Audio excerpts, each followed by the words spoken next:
This is a heart that is ready for transplantation. Even outside the body, it beats strongly. Do you know how powerful your heart is?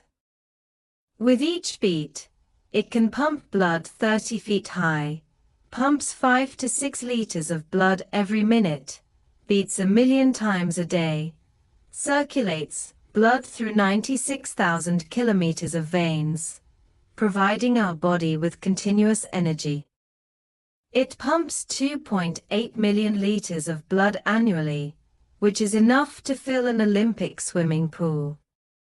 The reason for the regular heartbeat of the heart is its own electrical system. The pacemaker works on the same principle.